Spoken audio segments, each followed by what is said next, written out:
Hi everyone, welcome to एडंकल JEE की तैयारी। तो बेटा सभी लोगों का हार्दिक स्वागत है। और जो आपकी पढ़ाई चल रही है हाँ, आप लोगों की जो पढ़ाई है वो बिल्कुल कंटिन्यू चल रही है और वॉइस बिल्कुल क्लियर है। और साथ साथ मैं आपको बता देता हूँ, जो ये कॉन्सेप्ट चल रहे हैं यार, ये अपकमिंग एग्जाम को बिल्डअप करने के लिए आपको पता है कि यार नवंबर में आपका एसएससी जेईई है, ठीक है जी। फिर कुछ टाइम के बाद डीआरडीओ आ जाएगा, है ना, सेकंड पेपर आ जाएगा डीआरडीओ का। फिर उसके आफ्टर डेट डीडीए का एग्जाम है, डी ट्रिपल एसबी का एग्जाम है। तो यार इतने सारे एग्जाम तो मैं आपको बता रहा हूं, तो उसी के लिए तैयारी है। लिखा भी है DDA PAB Punjab in D triple SB UP triple SC, मतलब जो भी एग्जाम है। अगर आप राजस्थान की बात करो, जो भी जेईई लेवल की एग्जाम है उस पर आपका पूरा प्रिपरेशन हो जाएगा। और एक गुड न्यूज ये है कि आपकी एफएम की फैकल्टीज है वे भी आ रही है एफएम पढ़ाने के लिए, तो आप ज्वाइन कर लीजिएगा। एफएम को भी पढ़ेंगे, साथ साथ बेसिक चीजें कवर अप करते जाएंगे। तो कल से आपकी एफएम की क्लासेस भी रहेगी हमारे दूसरे चैनल गेट की तैयारी पे। तो जो स्टूडेंट जेई की तैयारी कर रहा है, ए की, वो गेट भी देना चाह रहे हैं, सपोज करो बीटेक पास आउट है, वो चाह रहे हैं कि जेई के साथ साथ गेट भी मैं करूं, तो गेट पे कल से एफएम की क्लासेस स्टार्ट हो जाएगी। तो कंटिन्यू रहिए, बने रहिए चैनल के साथ, हमारे साथ जेई की तैयारी के साथ भी और गेट की तैयारी के साथ। दो चैनल से जहां पे आप जाके नॉलेज को गेन कर सकते हो। तो अभी तक जो पिछली आपने 6 लेक्चर्स को देखा होगा, उन सभी 6 लेक्चर्स के अंदर मैंने आपको बेसिक चीजें कराई है, बेसिक कॉन्सेप्ट के साथ क्वेश्चंस भी कराए हैं, तो आप जाके उनको देख लेना। तो आज जो न्यू चैप्टर पढ़ेगी बेटा वो होगा एनर्जी इंट्रैक्शन। क्या होगा? Energy interaction. 7 चैप्टर होगा आपका एनर्जी इंट्रैक्शन। तो एनर्जी इंट्रैक्शन के बारे में मैं बताऊंगा, तो उससे पहले क्या करिए, इस वीडियो के लिंक में, डिस्क्रिप्शन के लिंक में ये लिंक गिवन होगा जेईई की तैयारी, जाके ज्वाइन कर ली। यहाँ पे क्या होगा, अपडेट मिल जाती है आपको सारी अपडेट। तो ये सब कुछ आपको क्या मिलेगी, अपडेट मिल जाएगी। तो मींस कब लेक्चर्स कब होंगे, लेक्चर्स कब होंगे, कौन पढ़ाएगा, वो सारी अपडेट आपको ए टू जी आपको यहाँ पे मिल जाएगी हमारे टेलीग्राम चैनल जेईई की तैयारी पे। उसके साथ साथ जो प्रीवियस सीरीज पे हमने फोकस किया था, तो उसके लेक्चर्स भी इसमें इंक्लूडिंग है, तो आप जाके वहां पे देख सकते हैं। और अगर कोई भी प्रॉब्लम है तो आप हम लोगों को कमेंट कर दीजिए या नीचे गिवन कॉन्टेक्ट नंबर पे कॉल कर सकते हैं, करेक्ट ना। चलिए, अब जो मैं आपको बताने जा रहा हूं उसके बारे में बात करते हैं, एनर्जी इंट्रैक्शन। बेटा देखिए, ज्यादा टाइम वेस्ट नहीं करते, एनर्जी इंट्रैक्शन है ना, थोड़ा पढ़ूंगा और फिर कल क्वेश्चंस लगाएंगे हम लोग, है ना। इंट्रैक्शन के बारे में बात करता हूं, तो ये एनर्जी इंट्रैक्शन है क्या, सिर्फ 2 ही चीजों पे फोकस करता है ये, हीट एंड वर्क पे। बेटा हीट एंड वर्क पे फोकस करता है। एक बार अपडेट देख लेते हैं, आपको कोई अपडेट तो नहीं है, तो एक बार देख लेते हैं, फिर लास्ट में आके देखेंगे, चेक करेंगे सारी चीजें। तो जितना जल्दी हो सकता है लाइक एंड शेयर तो कर ही दीजिए दोस्तों के साथ कि भाई क्लासेस स्टार्ट हो चुकी है आपकी, तो आपको आके देखना है और आगे बढ़ना है, ठीक है। तो आज जो मैं सबसे पहले बात करूंगा, तो फर्स्ट टॉपिक जो आज हमारा होगा वो वर्क के बारे में होगा। तो करीबन 10 क्लासेस वर्क इंटरेक्शन की चलेगी, तो वर्क के बारे में बात करूंगा। तो एनर्जी इंटरेक्शन के बारे में चलेगा, तो थोड़ा थोड़ा करके भी पढ़ेंगे तो बहुत सारा काम चल जाएगा, ठीक है ना। तो अगर आप चाहो तो क्वेश्चंस लगा लेना, जितना पढ़ाऊंगा उस पर घर पे बैठना क्वेश्चंस लगाना। और कुछ क्वेश्चंस कल भी लगाए थे, तो कल की सीरीज में जो पीडीएफ के क्वेश्चंस थे वो यहां से बहुत ज्यादा रिलेट करता है। एक्चुअली में वर्क होता क्या है, वर्क है क्या सर, सिंपल सी बात है। सिंपल सी बात क्या होती है वर्क, हम बात कर रहे हैं थर्मोडायनेमिक्स, क्लासिकल थर्मोडायनेमिक्स के बारे में बात कर रहे हैं। सर क्या है वर्क, एक वर्क बताओ मुझे क्या है। अरे सिंपल सी बात है, जो आपका सिस्टम है उसका इफेक्ट डायरेक्टली सराउंडिंग पे जाए। बात को सुनना, जो सिस्टम का इफेक्ट है, आप कुछ भी वर्क कर लो, वो डायरेक्टली वहां पे क्या जाए, आपका सिस्टम पे जाए। सिस्टम का मतलब समझो, सॉरी, सिस्टम का जो इफेक्ट है वो डायरेक्टली सराउंडिंग पे जाए, तो आपको वो इफेक्ट दिखना चाहिए। एग्जांपल के तौर पे ये बेसिक एक एग्जांपल है जो सबसे ज्यादा मार्केट में चलता है, अवेलेबल भी है ना। अब देखिए, सपोज करो, देखिए ये सबसे अच्छा यहाँ पे एग्जांपल चलता है कि भाई ये हम लोगों ने लगाई बैटरी। क्या लगाया हम लोगों ने, ये हम लोगों ने बैटरी को लगाया। तो हम लोगों ने बैटरी लगाई और बैटरी से 2 वायर को कनेक्ट किया। अब आपके घर में है ना, जो गांव आपने देखा होगा, तो आपने इस तरीके से देखा होगा, ये है आपका बैटरी, बैटरी से 2 वायर गए, 2 वायर कनेक्ट हो गए मोटर से। अब ये मोटर क्या करेगा, स्टार्ट करेगा, और स्टार्ट करने के बाद इस पे एक फैन लगा होगा ऐसे, तो ये फैन रोटेट होने लग जाएगा। अब ये फैन अगर रोटेट हो गया तो ठीक है भाई, रोटेशन हो रहा है, तो बैटरी ने करंट को पास किया, मोटर के पास गया, मोटर ने क्या किया भाई, जो एनर्जी आई उसको कन्वर्ट कर दिया आपका फैन में, स्पीड में कन्वर्ट हो गया। अब आपसे ये कैसे पता लगेगा कि सर ये वर्क हुआ कि नहीं हुआ। अब आपसे कोई पूछे कि वर्क हुआ कि नहीं हुआ, तो उसके लिए आपको सबसे पहले बाउंड्री डिसाइड करनी होगी। क्या डिसाइड करना होगा उसके लिए? सबसे पहले आपको बाउंड्री डिसाइड, एक सेकंड प्लीज।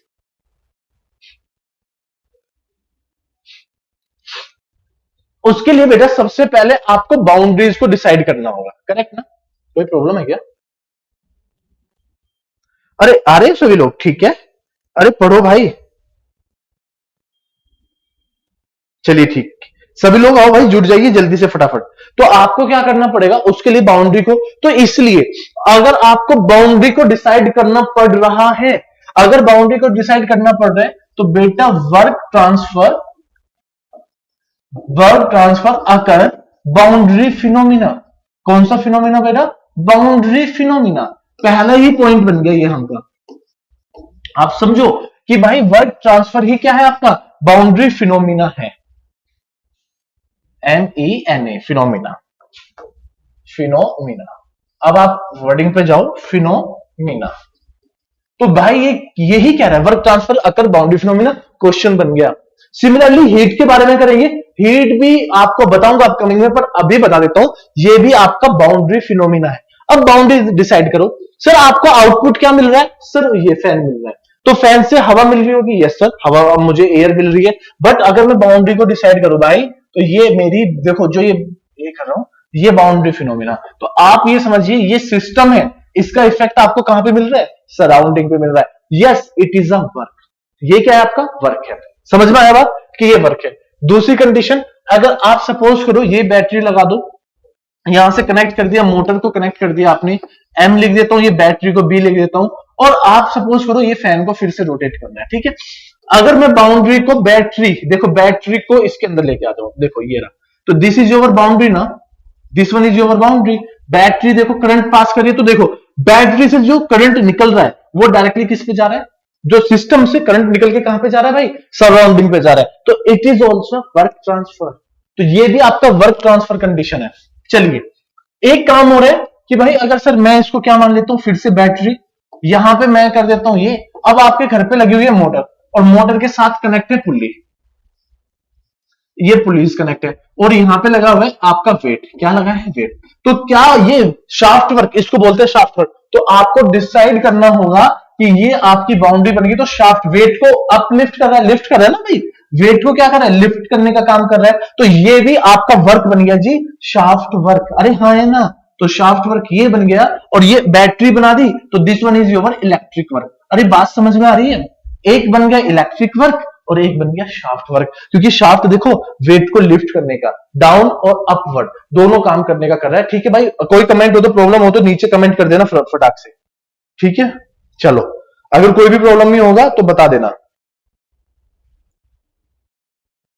ठीक है। चलिए अब इसके बारे में आगे बढ़ते हैं। ये लिफ्ट हो गया, शाफ्ट हो गया। चलिए अब देखिए, अगर सपोज करो ये बैटरी है, ये मैंने बैटरी लगाई और ये कनेक्ट कर दिया यहाँ पे। सर ये बता दो आप, ये मोटर बना दिया आपने, और यहां से भी कुछ भी कनेक्ट कर लो, चलो मैंने ये शाफ्ट कनेक्ट कर दी और ये लोड लगा दिया, डब्ल्यू लग गया, और मैं बाउंड्री को मान लेता हूं यहां पे ऐसे। ये पूरे का पूरा सिस्टम बन गया। क्या इसका इफेक्ट सराउंडिंग पे है? नहीं है, तो भाई ये बन जाएगा नो वर्क। तो ये क्या बन जाएगा आपका? No work condition. तो दैट्स मीन जो मैंने आपको प्रीवियसली बताया कि work transfer occur boundary phenomena, तो वर्क ट्रांसफर आपका बाउंड्री फिनोमिना होता है। अरे बात समझ में आई? तो यही चीजें आपको पढ़नी है भाई, work transfer occurs boundary phenomena. Yes correct है, आपको पढ़ना है वर्क के बारे में। अगर आपने वर्क के बारे में नहीं पढ़ा तो प्रॉब्लम हो जाएगी, ठीक है। अब देखिए, क्योंकि वर्क बहुत ज्यादा इंपॉर्टेंट है यहां पे। अब देखिए कुछ चीजें आपको बताता हूं वर्क इंट्रैक्शन के बारे में। देखिए अब सुनना ध्यान से बेटा, अगर आप ध्यान से सुना ही दोगे तो पता लग जाएगा। देखो सपोज करो मैं एक ये एक पिस्टन लिया मैंने, है ना बेटा, ये पिस्टन लिया और पिस्टन पे मैंने यहाँ पे कोई लोड लगाया, अप्लाई किया।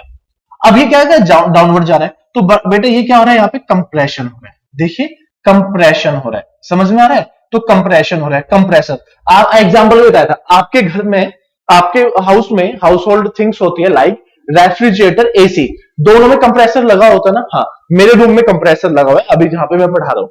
ये कंप्रेसर कैसे वर्क कर रहा है? सर आपने इसको वर्क दिया, मींस मैंने इसको इलेक्ट्रिकल एनर्जी प्रोवाइड की, और जब मैंने इसको इलेक्ट्रिकल एनर्जी प्रोवाइड की तो ये कंप्रेस होने लगा। दैट्स मीन मैंने इसको क्या प्रोवाइड कराया बेटा? वर्क इनपुट प्रोवाइड कराया। क्या प्रोवाइड कराया इसको? Work input. तो वर्क इनपुट को हम लेते हैं नेगेटिव साइन से। किससे लेते हैं हम लोग? डिनोट करते हैं नेगेटिव साइन से। दूसरी थिंग, अगर यही वर्ड अगर आप यहां पे देखो ऐसे, अगर आप इसको देखो और ये यहां पे जा रहा है इस तरीके से और ये ऊपर की तरफ जा रहा है आउटपुट, मतलब मींस अगर यहां पे क्या हो रहा होगा? एक्सपेंशन हो रहा होगा। क्या हो रहा होगा? एक्सपेंशन। तो आपको क्या मिलेगा? यहां पे वर्क आउटपुट मिलेगा। वो टर्म क्या हो जाएगी आपकी? पॉजिटिव। तो वो टर्म क्या बन जाएगी आपकी? पॉजिटिव टर्म बन जाएगी। अरे हाँ है ना?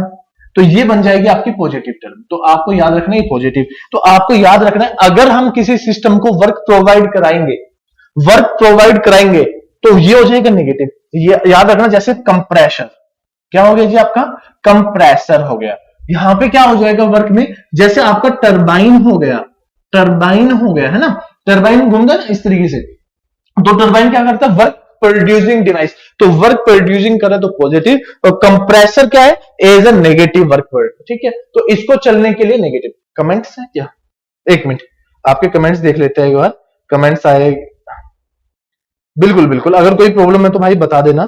आपके कमेंट्स देखना भी बड़ा जरूरी होता है, क्योंकि बच्चों के ये डाउट होता है कि हाँ भाई ऐसे चल रहा है। तो work input negative, work output positive. Correct है इतनी चीजें? तो एक्सपेंशन टरबाइन जैसा एग्जांपल ये। आगे भी बताऊंगा, आगे धीरे धीरे जब क्लासेस चल रही होगी तो आपको सारी चीजें सीखने को मिलेगी। एक्चुअली में वर्क है क्या सर? वर्क क्या है आप बताइए। देखिए मैं आपको एक हिंट देता हूं। देखिए हिंट क्या है सर? सपोज करिए आप पिस्टन सिलेंडर अरेंजमेंट लेते हो। हाँ जी सर। अब देखिए सपोज करिए ये आपकी पिस्टन रखी हुई है बच्चे। अरे हाँ है ना? बिल्कुल सर लगी हुई है। अब आपने देखिए इसके ऊपर एक क्या अप्लाई किया? प्रेशर अप्लाई किया। ये पिस्टन है, PISTON पिस्टन। अब इस पिस्टन पे क्या काम किया मैंने? ये इस पिस्टन का कुछ एरिया होगा। बिल्कुल। अरे हाँ है ना? तो प्रेशर क्या होता है भाई? अगर आपसे पूछे सर प्रेशर क्या होगा, तो आप कहोगे सर फोर्स और डिवाइड बाई एरिया। अरे यस और नो? ये छोटा सा टॉपिक है, एक बार इसको कंप्लीट करने तो मजा आ जाएगा। तो प्रेशर इक्वल टू क्या हो जाएगा बच्चे? Force by area. तो P equal to F by A हो जाएगा। अरे यस और नो? तो भाई ये क्या हो जाएगा? Force equal to pressure multiply by area. ठीक। वर्क एक्चुअली में है क्या? वर्क क्या होता है आप बताइए। तो सर बच्चा कहता है कि sir force multiply by displacement होता है। Work is nothing as force into displacement होता है। मैंने कहा कि बिल्कुल होता है, बच्चे ने पढ़ा है। अब डिस्प्लेसमेंट क्या होगी? जैसे प्रेशर हो तो ये यहां पे था पोजीशन पे, थोड़ी देर के बाद ये यहां पे होगा। अरे हाँ है ना? ये बन गया इसकी कोई ये।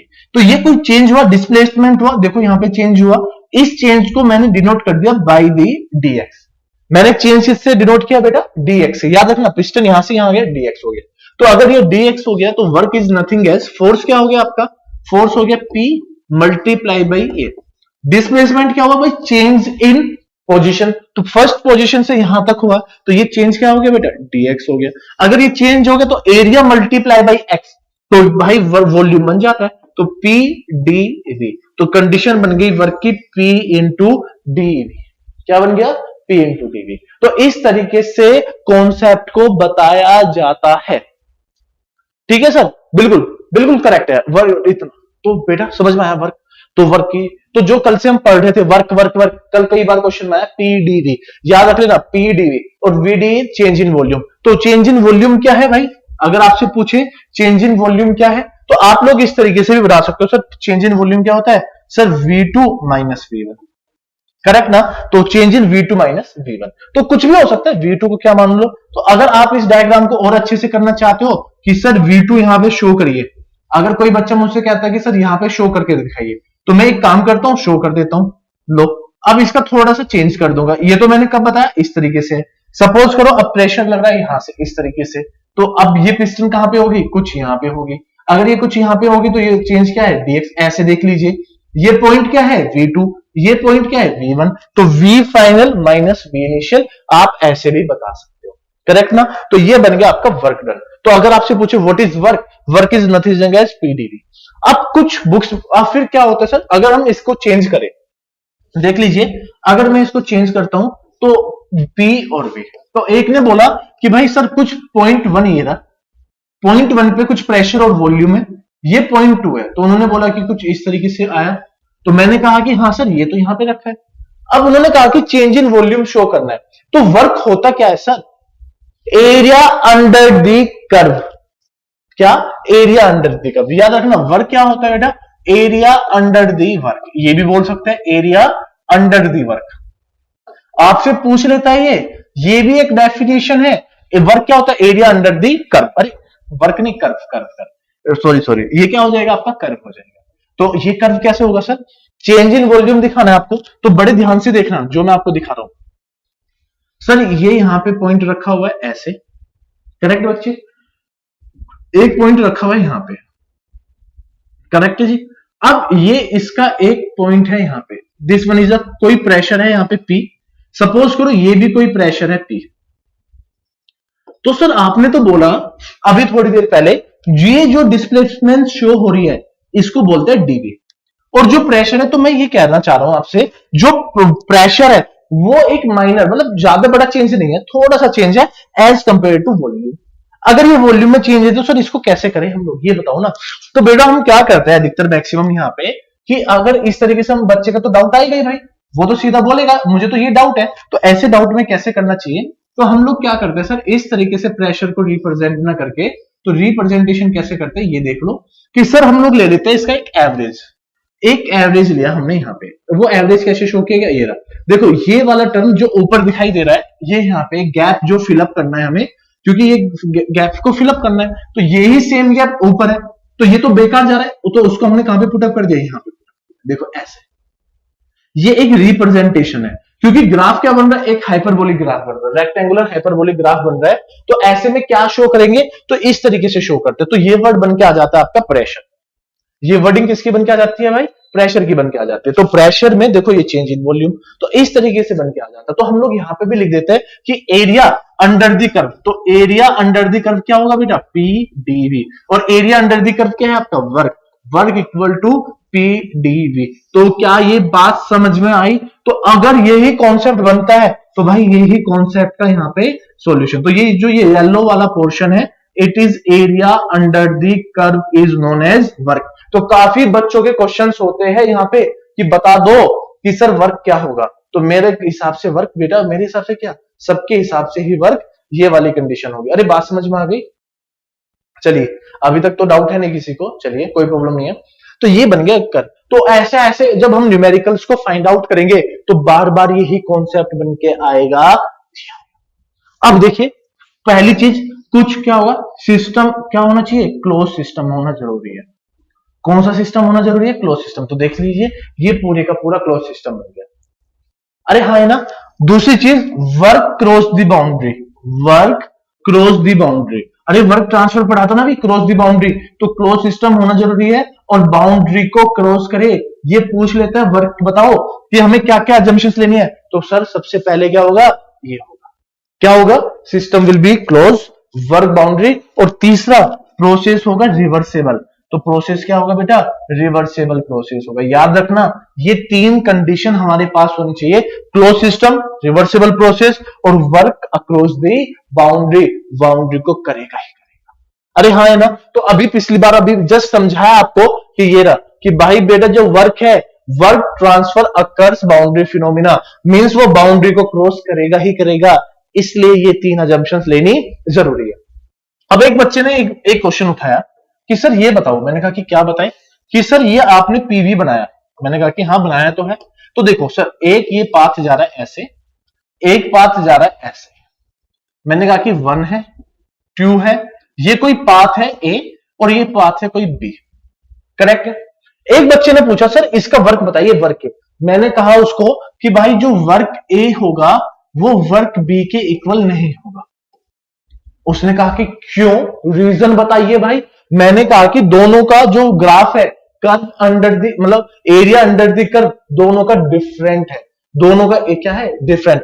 जब डिफरेंट है तो अब देखिए कैसे, अगर सपोज करो मैं 1 से 2 की बात करता हूं, देखिए 1 से 2 की बात कर रहा हूं, देखिए ये रहा। तो अगर मैं वर्क ए की बात करूं तो वर्क ए आपका ये रहा। तो अब अगर मैं पॉइंट मान लू इसको, कोई एक्स और वाई पॉइंट मान लेता हूं, ठीक है। तो ये पॉइंट है आपका 1 से 2। तो देखो अगर मैं इसमें बात करता हूं तो 1 से 2 और 1 से 2 और y और x ये बन के आ गया। तो वर्क अंडर द कर्व तो ये बन के आया। अगर मैं बात करता हूं b की भाई, तो b देखो ये रहा, तो b का ये रहा एक्स्ट्रा, ये रहा ऊपर वाला, और ये तो रहा ही साथ में। तो मैं ये क्या कह रहा हूं कि वर्क ऑफ b क्या होगा कि सर जो वर्क ऑफ a है और प्लस में ये जो एक्स्ट्रा अमाउंट है ये बन के आ गया एक्स्ट्रा अमाउंट। दैट्स मीन जो एक्स्ट्रा अमाउंट है, दैट्स मीन कि both have different curve, both have different curve. क्या कहता है कि बोथ हैव डिफरेंट कर्व, अरे हाँ है ना, डिफरेंट कर्व। तो that's mean if points are same, अब देखो इफ पॉइंट्स आर सेम, पहला और दूसरा पॉइंट सेम है, if point are same that's mean work transfer, that's mean work transfer will not be same, will not be same. इसका मतलब ये नहीं है कि अगर हमारे फर्स्ट और सेकंड मतलब पॉइंट्स क्या है सेम है, तो पॉइंट 1 और 2 क्या है सेम है, इनिशियल और फाइनल पॉइंट सेम होते हुए भी, देखो क्वेश्चन क्या कहता है कि फाइनल और इनिशियल और फाइनल पॉइंट सेम होते हुए भी वर्क क्या है, वर्क एक दूसरे के इक्वल नहीं है, because area under the curve क्या है दोनों का डिफरेंट है। तो आपको ये पॉइंट याद रखना होगा। तो अगर डिफरेंट है दैट्स मीन कि देखो if points are same that's mean work transfer will not be same. अगर पॉइंट सेम है तो इसका मतलब ये नहीं कि वर्क ट्रांसफर क्या हो सेम नहीं हो, मतलब ये उल्टा लिख देगा, work transfer will be same, will. तो इसको लाइन को छोड़िए, इस लाइन को थोड़ा सा छोड़ो। तो ये कंडीशन ये कह रहा है भाई, ठीक है। तो ये क्या कह रहा है कि if the points are same so work transfer will not be same, work transfer will not be same. If the points are same, points means initial and final points are same, so work transfer will not be same, work transfer same नहीं होगा अगर initial और final point भी क्या हो same हो। तो that's mean sir ये पॉइंट फंक्शन, तो आप लिख सकते हो भाई, तो so work is not a property, means it is not a point function, तो आप लोग क्या कहोगे बेटा, तो that's mean work is a path function and has inexact differential, ये वर्ड बोल रहा है वर्क के बारे में। तो work is not a property, point function बिल्कुल भी नहीं है। अगर वो पॉइंट फंक्शन नहीं है तो दैट्स मीन आप लोग क्या कर सकते हो भाई कि आप ये लिख सकते हो कि सर कि ये डिपेंड नहीं करेगा, पाथ हिस्ट्री पे ही डिपेंड करेगा, पॉइंट फंक्शन नहीं है, इनएग्जैक्ट डिफरेंशियल होगा पाथ। अरे ये सुन लो, ये बात समझ में आ गई। तो ऐसे वर्डिंग को याद कर लेना। चलिए अब मैं कुछ बात करता हूं क्लोज सिस्टम। अगर मैं बात करता हूं close system work transfer, close system, अब याद रखना बेटा ये जो मैं पॉइंट लिख रहा हूं बहुत इंपॉर्टेंट है, क्लोज सिस्टम वर्क ट्रांसफर। और दूसरा बेटा क्लोज सिस्टम को क्या बोलते हैं हम लोग, नॉन फ्लो प्रोसेस। याद रखना भाई ये वर्ड आ जाता है नॉन फ्लो प्रोसेस, फिर याद करोगे सर क्लोज सिस्टम, ठीक है, इन वेरियस प्रोसेस, ठीक है, इन वेरियस प्रोसेस। तो वेरियस प्रोसेस के बारे में बात हो रही है। तो फर्स्ट ऑफ ऑल लेंगे हम लोग कांस्टेंट वॉल्यूम। क्या लेंगे पहला वाला बेटा, कांस्टेंट वॉल्यूम। दूसरा नाम क्या है बेटा इसका, आइसोकोरिक। दूसरा नाम जरूर याद रखना, आइसोकोरिक प्रोसेस। तीसरा आइसोमेट्रिक। याद कैसे करोगे, देखो आइसोमेट्रिक प्रोसेस, कांस्टेंट वॉल्यूम है, आइसोकोरिक है और आइसोमेट्रिक है। इस तरीके से याद रखोगे तो काम बन जाएगा। ठीक है, तो देखो ये क्या कहता है, कांस्टेंट वॉल्यूम है। तो अगर कांस्टेंट वॉल्यूम की बात कर रहे हैं तो पी ये रहा बेटा और वी ये रहा। अब देखो ये इस तरीके से ग्राफ बन के आएगा, ये पॉइंट 1 रख लो, ये पॉइंट 2 रख लो, तो वर्क क्या हो जाएगा बच्चे, ये हो जाएगा सर पी डीवी।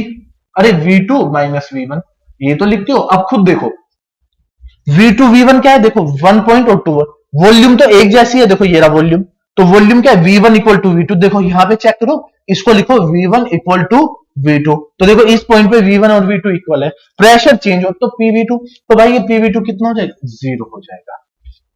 क्या हो जाएगा, 0 हो जाएगा। तो कांस्टेंट वॉल्यूम में वर्क कितना होता है बेटा, 0। कॉन्सेप्ट कई बार पूछा है, ये बताइए। दूसरा अगर बात करें सर कांस्टेंट प्रेशर, किसके बारे में बात कर रहे हैं, कांस्टेंट प्रेशर के बारे में बात कर रहे हैं। और प्रेशर की यूनिट क्या होती है, बार। तो आइसोबारिक, ऐसे याद रखना, आइसोबारिक प्रोसेस।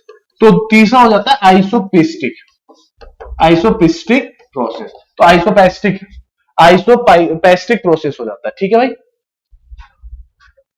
हाँ आइसोपेस्टिक प्रोसेस। कोई गलती है क्या, नहीं ना, ठीक है। आइसो, तो ये 3 नाम है, तीनों नाम याद रखने में। ठीक है, तो आपके कमेंट आ रहे हैं कि ठीक है तीनों आपको याद है। तो अगर आप इस चीज को चेक करोगे तो सर ये रहा इस तरीके से। तो प्रेशर क्या है यहाँ पे आपका, कांस्टेंट है। देखो प्रेशर क्या है बेटा, कांस्टेंट है, पी और वी। तो वर्क क्या हो जाएगा, सीधा वर्क हो जाएगा पीडीवी, और पीडीवी को क्या लिख देंगे हम लोग, P into V2 minus V1। अरे हाँ है ना, तो सिंपल सी बात बन गई कि अगर कभी भी आपसे ऐसा पूछा जाए तो आप बता दोगे। अरे हाँ है ना, बोलो। अरे अगर बोलोगे तभी तो पता लगेगा। अभी सिंपल सी चीज बता रहा हूं, आगे ये कैसे होगा कैसे नहीं, वो सारी चीजें आगे की बात है, बस अभी आप ऐसे समझ लो। अगर आप ऐसे समझ लोगे तो काम चल जाएगा। चलिए तीसरा, अगर आपसे बात करता है आइसोथर्मल, क्या बोलता है जी, आइसोथर्मल प्रोसेस। आइसोथर्मल प्रोसेस की बात करता है। तो आइसोथर्मल प्रोसेस होता क्या है सर, अगर ये आइसोथर्मल प्रोसेस की बात कर रहे हैं तो आइसोथर्मल प्रोसेस को बोलते हैं सर कांस्टेंट टेम्परेचर। थर्मल का मीनिंग होता है कांस्टेंट टेम्परेचर प्रोसेस, करेक्ट ना। तो कांस्टेंट टेम्परेचर का रहना। अब ये कांस्टेंट टेम्परेचर क्या होता है बेटा, देखिए ये हम लोग बनाते हैं कुछ इस तरीके से, P और V, P और V। ये क्या होता है, रेक्टेंगुलर हाइपरबोला बनता है। ये जो ग्राफ बनता है इस तरीके से, इसको हम लोग बोलते हैं रेक्टेंगुलर हाइपरबोला। क्या बोलते हैं बेटा इसको, रेक्टेंगुलर हाइपरबोला। नाम भी क्यों पड़ा है, ये भी एक अच्छी बात है, हाइपरबोला। अब देखिए अब न्यूमेरिकल्स भी लगेंगे बड़े बड़े, क्योंकि कोई पेपर नंबर 2 की प्रिपरेशन कर रहा होगा तो काम आएगा। तो सर ये कैसे बताया आपने, ये ऐसा कोई लिख दिया आपने, तो रेक्टेंगुलर हाइपरबोला बन रहा है। क्यों बन रहा है रेक्टेंगुलर हाइपरबोला, इस पे ही तो काम कर रहे हैं हम लोग तब से। मैंने बताया कि बेटा देखो क्या हुआ कि अगर हम कंडीशन को ले, देखिए ये क्या कहता है, आपने पीडीवी लिखा तो मैं इसको लिख देता हूं पीवी इक्वल टू कांस्टेंट। यह सुन लो, देखो लिखा है ना पीवी इक्वल टू कांस्टेंट, तो आइसोथर्मल में ये पीवी इक्वल टू कांस्टेंट होता है। उसने कहा कि अच्छा ऐसी बात है, मैंने कहा कि हाँ पीवी, तो P1 V1 equal to P2 V2 ऐसे निकलता है।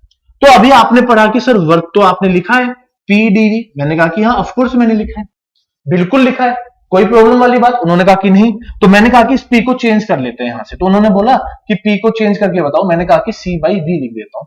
तो अगर देखो मैं यहां लिख देता हूं सी बाई वी, तो इंटू डीवी, तो ये क्या बन जाएगा, सी इंटू डीवी बाई वी। अरे हाँ है ना, अगर ये बन गया तो आप इसका इंटीग्रेशन कर दीजिए, कहां से कहां तक बेटा, V1 से स्टार्ट करके V2 तक चले जाइए। तो ये कांस्टेंट तो बाहर आ जाएगा, तो अंदर क्या बच जाएगा बेटा, V1 V2 और dy बाई v, इसका इंटीग्रेशन करना है आपको। तो ये इंटीग्रेशन सबसे इजी है। तो वर्क क्या हो जाएगा sir, C into V1 V2, और ये अंदर क्या बचा है, dv बाई v। तो इसका इंटीग्रेशन क्या हो जाएगा, C ln V2 by V1, ये बन जाता है log V2 बाई V1 जन जाता है। अरे करेक्ट हाँ है ना। और C क्या होता है, अभी आपने P से C पढ़ा है, देखो C क्या है, PV। तो मैं इस C को क्या लिख सकता हूं बेटा, P1 V1 equal to P2 V2, अरे इक्वल टू C। तो दैट्स मीन सर आप इस C को लिख सकते हो PV, तो क्या लिख सकते हो, P1 V1 ln V2 by V1। अरे हाँ है ना। या फिर PV को क्या लिख सकते हो सर आप लोग, MRT1, यहां से निकल के आता है आइडियल गैस इक्वेशन, है ना, परफेक्ट गैस इक्वेशन या आइडियल गैस इक्वेशन, इस तरीके से बन के आ गए, तो परफेक्ट गैस इक्वेशन है। तो अब देखो P1, अभी आपने पढ़ा कि sir P1 V1 equal to P2 V2, yes और नो। तो अगर मैं इसको चेंज करूं P1 P2 equal to V2 by V1, तो देखो कॉन्सेप्ट में ये लिखा है, तो मैं इसको ये भी लिख सकता हूं P1 V1 ln, और V2 बाई V1 को लिख सकता हूं P1 बाई P2। और ये ही कई बार इस पूरे वर्क में, आइसोथर्मल वर्क में, ये कंडीशन आपसे कई बार पूछी जाएगी, काफी ज्यादा इंपॉर्टेंट है। ऐसी पूछता है वहां पे वो P1 बाई P2 को यहां पे लिख देगा P2 by P2, V2 by V1 तो ऊपर लिख देगा V1 बाई V2।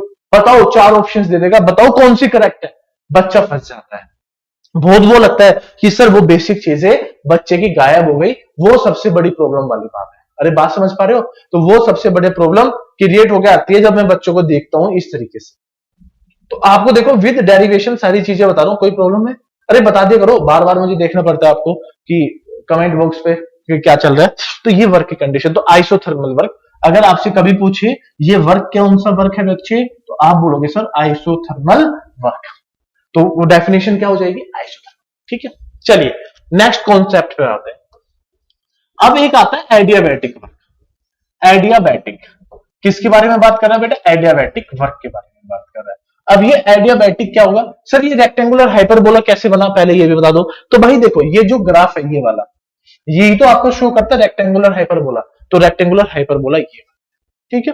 तो ये जो ग्राफ है ये ही रेक्टेंगुलर हाइपरबोला को डिनोट कर रहा है। चलिए, अब एडियाबैटिक वर्क क्या है? अभी आपने पढ़ा बस जस्ट कि sir PV equal to constant, तो ये पीवी की power gamma equal to constant होता है। पीवी की पावर गामा इक्वल टू क्या बन जाएगा? कौन? अभी कुछ नहीं बता रहा हूं मैं, सिर्फ आपको ये बता रहा हूं पीवी की power gamma equal to correct. अब एक बच्चे ने पूछा सर अभी तो आपने वर्क बताया क्या कि सर पी डी, मैंने कहा कि हाँ बताया, कुछ कमी हो गई बताइए। उसने कहा कि नहीं सर कमी तो कुछ नहीं, आपने वर्क बताया, अच्छा वर्क बताया। तो उसने, मैंने कहा कि फिर क्या करना चाहिए? तो उसने कहा कि सर यहां से प्रेशर को चेंज कर दो। मैंने कहा क्या? उन्होंने कहा कि गामा वी की पावर गामा पुटअप कर दो। मैंने कहा कि ठीक है मैं पुटअप कर दूंगा, सी अपॉन वी की पावर गामा इंटू डीवी। ठीक है, तो ये क्या बन गया? आपका वर्क डिनोट हो गया। अब देखिए ये तो वर्क बन गया। अब मैं इसको ऊपर लेके आ जाता हूं। तो उन्होंने कहा कि वर्क इक्वल टू सी, तो इसको ऊपर लेके आया तो ये बन जाएगा V power gamma into dV बन जाएगा। ठीक है, अरे मैं इस गामा को ऊपर लेके आया तो माइनस ये तो बन जाएगा। अरे अरे हाँ है ना, बोलो। उन्होंने कहा कि हाँ सर बन गया। तो वर्क को मैं बाहर ले लेता, सी को कांस्टेंट को बाहर लिया, इंटीग्रेशन क्या हो गया बेटा? सर v1 से v2 और v की power minus gamma into dV बन गया।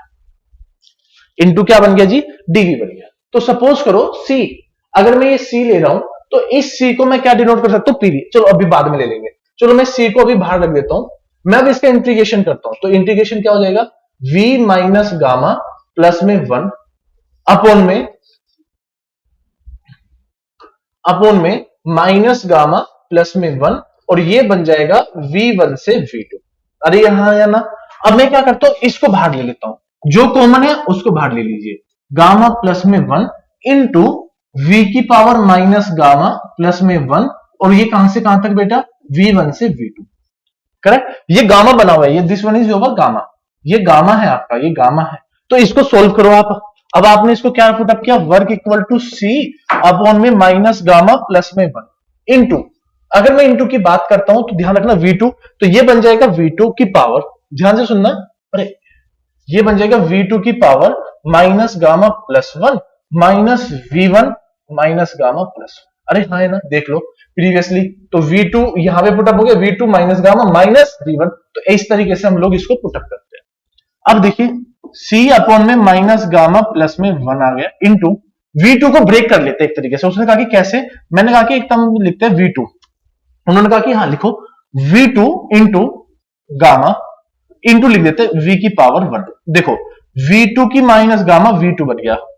बात समझ में आ रही है? तो देखो v2 की पावर गामा, क्योंकि क्या होता है ये जो क्रॉस होता है मल्टीप्लाई का चिन्ह है, तो मल्टीप्लाई में ये दोनों पावर जुड़ जाती है। सुनना, इन दोनों पावर को जोड़ने का काम करता है। अगर मैं इसको ऐसे लिख दूं माइनस, सिमिलरली मैं इसको भी लिख देता हूं गामा इंटू v1 की पावर 1, ऐसे लिख दिया। सिंपल सी बात है, अगर लिख दिया तो कोई प्रॉब्लम नहीं है कि सर कुछ हो जाएगा, नहीं। अगर मैं देखो v1 मल्टीप्लाई बाई v1 तो पावर जुड़ जाती है। सपोज करो ये x है इंटू एक्स, तो 1 और 1, तो x इंटू एक्स क्या हो जाएगा? एक्स स्क्वायर, क्योंकि दोनों पावर क्या होगी? जुड़ गई है। करेक्ट है, इस तरीके से पावर जुड़ जाती है। तो मैं होप आपको ये कंडीशन समझ में आई होगी। ठीक है, अब ये सी है, सी को अंदर ले लेते हैं, 1 अपॉन माइनस गामा प्लस 1, और सी को अंदर लिया जैसे, तो सी की वैल्यू को देखो, सी P1 V1 की पावर गामा C2, तो भाई देखो सी को मैं इसको क्या लिख सकता हूं, अगर मैं इसको थोड़ा चेंज करूं तो मैं ये लिख सकता हूं P1V1 gamma equal to P2V2 gamma. Correct ना? इतनी बात तो मैं लिख सकता हूं बच्चे। अगर मैं लिख सकता हूं तो ठीक है। तो सर मैंने क्या किया, इसको सी को अंदर लेके गया, तो सी को अंदर लेके गया तो ये V2 की टर्म है, तो इसको लिख सकता हूं P2 है ना, V2 की पावर गामा। लिख सकता हूं कि नहीं? या नहीं लिख सकता तो ठीक है, कोई प्रॉब्लम नहीं है, आप इसको सी को अंदर ही रखो। मैं इसको सी को अंदर लेके गया तो सी V2 की पावर माइनस गामा, तो ये V2 बन गया, माइनस सी पे यहां पे हुआ V1 की पावर गामा इंटू V1, ये कंडीशन बन के आ गई। तो अगर आप पीछे देखो CV2, अगर मैं यहां से कुछ कंडीशन को देखूं, कुछ भी लगा लो CV2 या माइनस गामा, ऊपर लिखो, देखो ये V है, ध्यान से देखना, ये V है, ऊपर चला गया, तो ये pressure equal to C into V की पावर माइनस गामा बना कि नहीं बना? Yes sir. तो ये प्रेशर बन गया, तो प्रेशर इक्वल टू ये, तो प्रेशर इक्वल टू ये, तो ध्यान से देखना 1 अपॉन माइनस गामा प्लस का 1 मल्टीप्लाई, भाई देखो ध्यान से, ये दोनों का कॉम्बिनेशन V2 इंटू ये, तो ये बन गया P2, ये बन गया V2, माइनस इन दोनों का कॉम्बिनेशन देखो बन गया P1 और ये V1, तो ये कंडीशन बन के आ गई बेटा ये वाली। तो मैं नेक्स्ट पेज पे लिख रहा हूं इसको, तो work equal to nothing as P2V2 माइनस P1V1 divide by minus gamma plus का 1। देखो यही कंडीशन बन के आ रही है, तो यही जो कंडीशन है यही मोस्ट इंपोर्टेंट कंडीशन है फॉर अस। तो अगर आप अभी इतनी चीजों के लिए ध्यान रखोगे तो ये बनेगा, ठीक है।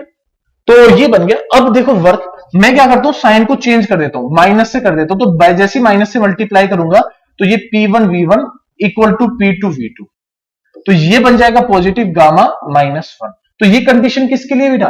क्लोज सिस्टम के लिए, सारी क्लोज सिस्टम के लिए है, ये क्लोज सिस्टम हो गया। फिर रिवर्सिबल प्रोसेस हो गया, अगर आपको याद होगा रिवर्सिबल प्रोसेस हो गया, फिर आइडियल गैस का भी यूज हो गया, है ना। तो ये सभी चीज है, close system, ideal condition, ideal gas, reversible process, तो ये सभी चीजों को आपको याद रखना है, आपके लिए ही है ये सारी चीजें, मेरे लिए नहीं है। अगर आप इन सभी चीजों को देखो तो ये सभी चीजें आपके लिए है, मेरे लिए नहीं है ना। तो ये बन गया, तो close system, reversible, ideal gas, तो सॉरी, ठीक है। और ये क्या है? एडियाबैटिक प्रोसेस है ना। फिर प्रीवियस में अगर मैं आइसोथर्मल की बात करता हूं तो आइसोथर्मल भी हो गया, ये क्लोज सिस्टम भी हो गया आपका, रिवर्सिबल प्रोसेस भी हो गया, आइडियल प्रोसेस भी हो गया, आइडियल गैस। तो ये सभी चीजों का यूज किया जा रहा है, तो ये सभी चीजें आपको बेटा याद रखनी है। तो यहां पे ये चेंज किया तो गामा, क्योंकि आइडियल गैस के केस में, अगर हम आइडियल गैस के केस में बात करते हैं तो गामा इक्वल टू होता है बेटा Cp बाई Cv, और वैल्यू बन के आती है 1.4, इसलिए इसको यूनिट से चेंज कर देते हैं। अरे हाँ है ना। तो ये बन गया बेटा एडियाबैटिक प्रोसेस। क्या बन गया जी? Adiabatic process. तो सिमिलर अगर मैं बात करता हूं, सिमिलरली अगर मैं बात करता हूं, fifth one is polytropic process. किसके बारे में बात कर रहा हूं? पॉलीट्रोपिक प्रोसेस के बारे में बात कर रहा हूं। अगर मैं बात कर रहा हूं पॉलीट्रोपिक प्रोसेस, तो याद रखना जो पॉलीट्रोपिक प्रोसेस है वो होता है जो N डिनोट करते हैं N से, तो वर्क जो बन के आता है बेटा वो बन के आता है P1V1 P2 divide by gamma की जगह पे सिर्फ N आ जाएगा, N-1। तो याद रखना N की जो वैल्यू होती है वो 1 और गामा के बीच में होती है। प्रैक्टिकली अगर मैं बात करूं, प्रैक्टिकली जो N की वैल्यू है वो गामा और 1 के बीच में होती है, ये बन के आ जाता है, इसी को बोला जाता है पॉलीट्रोपिक प्रोसेस। तो सिमिलरली जैसे पीछे वाला सेम किया है, पीछे वाला हम लोगों ने चेक किया है कि ये इस तरीके से जो बन के आया, तो ये पॉलीट्रोपिक वर्क के लिए बन के आ जाएगा। तो क्लोज सिस्टम, ठीक है, रिवर्सिबल और पॉलीट्रोपिक, तो ये वर्ड बन के आ जाएगा, ये सारी चीजें, तो ये इन सभी चीजों के लिए यूज किया जा रहा है। तो पॉलीट्रोपिक प्रोसेस ये बन के आ गया, तो N की वैल्यू। तो बेटा ये सारी चीजें पॉलीट्रोपिक वर्क है ना, पॉलीट्रोपिक प्रोसेस वर्क के बारे में बात करके आ रहा है। तो ये सभी कंडीशन, पांचों पांच कंडीशन आपकी पॉलीट्रोपिक प्रोसेस के लिए काफी ज्यादा इंपॉर्टेंट है, काफी ज्यादा इंपॉर्टेंट है। तो बेटा ये सभी चीजें थी जो मुझे बतानी थी आज के टाइम पे। तो मैं आपको बता देता हूं वर्क के बारे में। Work is a boundary phenomena. अगर आपसे कोई पूछे वर्क क्या है, वर्क है आपका बाउंड्री फिनोमिना। तो बाउंड्री फिनोमिना, ठीक है। दूसरी चीज, वर्क के होते हैं 5 टाइप, तो आपने पढ़ा होगा कांस्टेंट वॉल्यूम, इनके अदर्स नेम भी आप लोग पढ़ लेना जो मैंने आपको बताया। दूसरा होता है कांस्टेंट वॉल्यूम के साथ कांस्टेंट प्रेशर, ये वर्ड बन जाता है कांस्टेंट प्रेशर। तीसरा होता है constant temperature means isothermal process. Isothermal के बाद होता है आपका फोर्थ बेटा एडियाबैटिक। तो सारी चीजें मैंने आपको बता दी। एडियाबैटिक वर्क के बारे में बात कर रहा हूं, ना कि हीट के बारे में। और फिफ्थ पोजीशन है पॉलीट्रोपिक प्रोसेस, पॉलीट्रोपिक वर्क। तो ये पांचों चीजें आज की क्लास में मैंने करा दी है। तो बेटा ये सारी चीजें मैंने आपको बताई पूरे डिटेल वर्जन के साथ। कल करेंगे इनके कॉन्सेप्ट को विद सॉल्यूशन। तो आप क्या करिए, इससे पहले हमें इस कॉन्टेक्ट से जाके जुड़ जाइए, एडअंकल www.adancle.com ये कॉन्टेक्ट नंबर है, आप इस पे जाके कॉन्टेक्ट कर लीजिए। साथ के साथ अगर आपको जुड़ना है हमारे गेट, मैंने बोला ना गेट की तैयारी के साथ जुड़िए, जहां पे मैं आपको करा रहा हूं प्रोडक्शन। तो गेट, अगर कोई बच्चा गेट के लिए प्रिपरेशन कर रहा है तो वो वहां पे आके जुड़ जाइए। तो ये क्लास चलती है 5 PM पे, साथ साथ AJE। तो इस वीडियो के डिस्क्रिप्शन बॉक्स में ये लिंक मिल जाएगा आपको AJE की तैयारी। तो टेलीग्राम यहां पे चलती है 3 PM, तो आप जुड़िए थर्मोडायनेमिक्स के साथ। ओके, और FM की क्लास जो आगे प्रोसेस में है वो कल से 1 सितंबर से मैंने आपसे प्रॉमिस किया था, वो आपको वहां पे मिलेगी। साथ के साथ आप, अगर आप नॉन टेक्निकल, याद रखिए नॉन टेक्निकल, आप नॉन टेक्निकल भी पढ़ रहे हैं हमारे से, तो नॉन टेक्निकल आप क्या करिए, सरकारी नौकरी की तैयारी, याद रखिए सरकारी नौकरी की तैयारी के साथ जुड़ जाइए। तो इन सब से जुड़े रहिए, और कोई भी डाउट है तो आप कमेंट कर सकते हो। चैनल है JEE की तैयारी, एड अंकल JEE की तैयारी। तो मे होप आपको ये सभी कॉन्सेप्ट अच्छे लगे होंगे। पढ़ो, मेहनत करो, आगे बढ़ो, जितना आगे बढ़ सकते हो आपके लिए यूजफुल है बेटा। तो मैं तो ये उम्मीद करूंगा आपसे कि आप अच्छे से पढ़ो।